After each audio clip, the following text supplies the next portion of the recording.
The dark figure on the highway. It was past midnight when George, a seasoned truck driver, found himself alone on a deserted highway outside Albuquerque.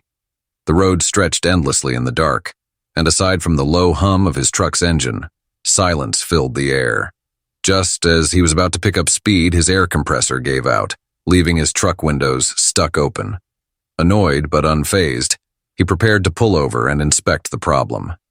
That's when he heard it, the faint sound of someone screaming, drifting in from the darkness. George froze, his hand hovering over the steering wheel. The screams were distant, almost swallowed by the vast emptiness around him, yet unmistakably real. Goosebumps prickled his skin as he scanned the area, his eyes catching a glimpse of something moving on the side of the road. There, barely visible in his headlights, stood a dark figure, unnaturally still, its outline blurry yet distinct. The figure didn't move but seemed to be watching him as if it had been waiting. Heart pounding, George shifted his truck into gear, determined to leave. But as he pressed on the gas, the figure began to move, mirroring his speed. It floated, almost gliding alongside the truck, keeping perfect pace.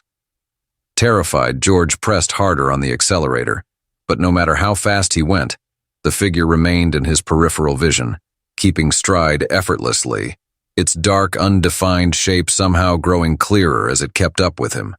His grip tightened on the wheel, eyes darting between the road and his rearview mirror, where the figure now loomed behind him, a haunting silhouette growing ever closer.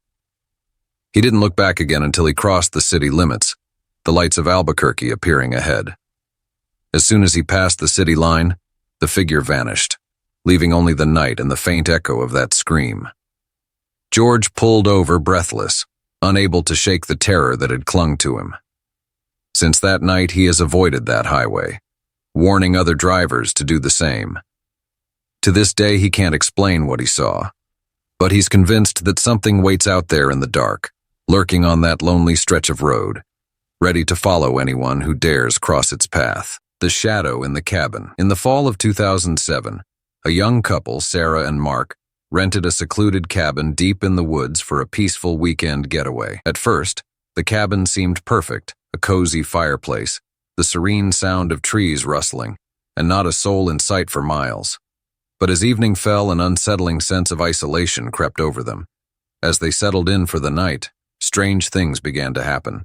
The lights flickered as if an unseen hand were toying with them, and doors slammed shut without explanation.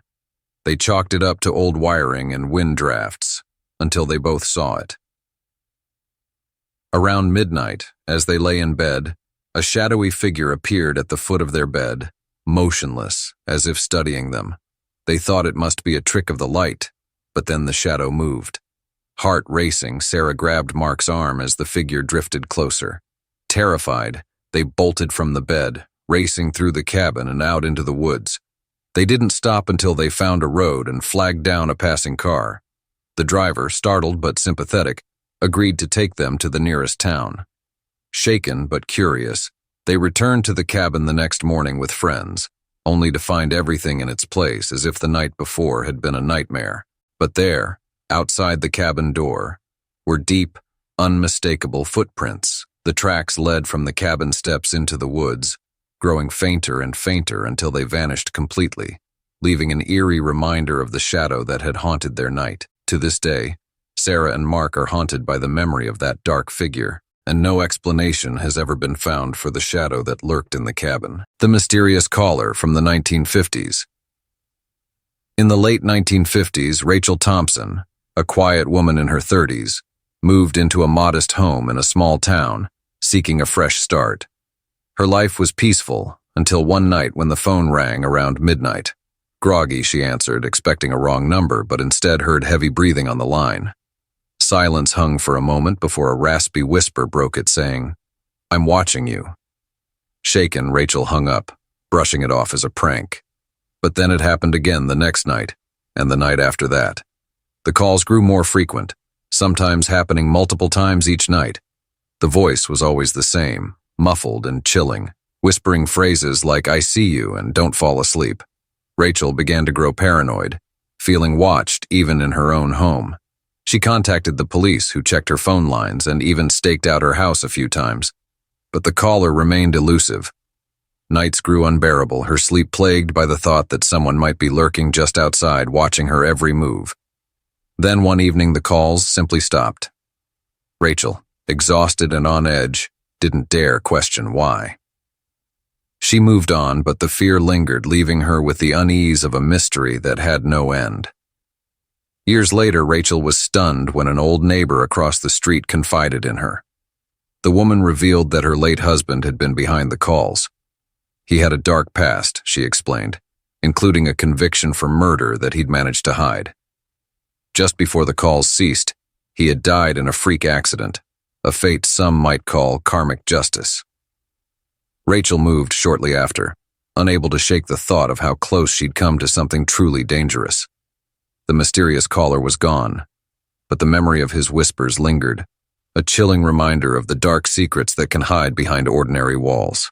The disappearance of Amy Lynn Bradley. In March 1998, Amy Lynn Bradley, a vibrant 23-year-old, joined her family on a Caribbean cruise. The trip was meant to be a time of joy and relaxation, but it quickly turned into a nightmare that haunts them to this day. Amy was last seen early in the morning around 5 a.m., lounging on the deck, watching the ocean waves beneath the moonlight. But by sunrise, she was gone without a trace. Her family awoke to find her missing, her belongings left untouched in the cabin. The ship was searched from top to bottom, but Amy had vanished. Authorities suggested she might have fallen overboard, yet her family refused to believe it. Amy was a strong swimmer and no evidence supported the theory. As the days turned into months, the Bradley family searched tirelessly for answers, hanging on to any shred of hope. Then came the whispers. A woman matching Amy's description had been sighted in a brothel on a nearby island, desperately begging patrons for help. A chilling thought took root. Amy hadn't disappeared. She'd been taken. Investigators chased every lead, but nothing led them to Amy. Reports continued to surface over the years, claiming sightings of a woman resembling her. Some witnesses described seeing her with unfamiliar men, her expression pleading yet silent. Rumors grew that she'd been trafficked, forced into a life she could never escape. The Bradleys, haunted by glimpses of hope and grief, have never stopped searching.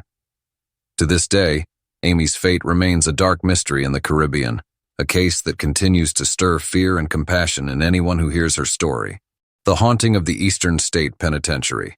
In 1942, a cold, unsettling silence filled the halls of Eastern State Penitentiary in Philadelphia, long considered one of the most haunted places in America. That night, one of the guards, Henry, was performing his routine checks in the dim corridors, the silence occasionally broken by distant echoes and creaks from the decaying structure.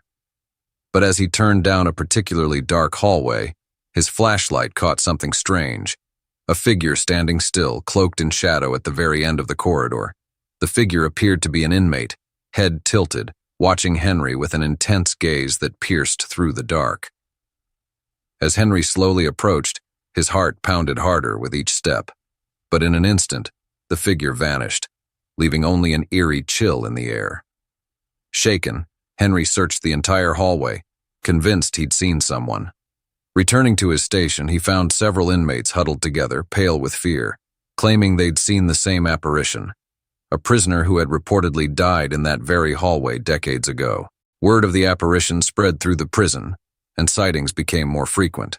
Guards and inmates alike reported encounters with the same shadowy figure that lingered in the darkest corners, eyes glowing faintly in the dim light. Despite numerous investigations, no explanation was ever found, and the figure continued to haunt the penitentiary, its silent presence casting a long, chilling shadow on all who crossed its path. To this day, visitors and ghost hunters report strange sightings and unexplained cold spots in the old cell blocks, as if the spirit of that long-dead prisoner still walks the empty halls, waiting in the shadows for anyone brave enough to face him.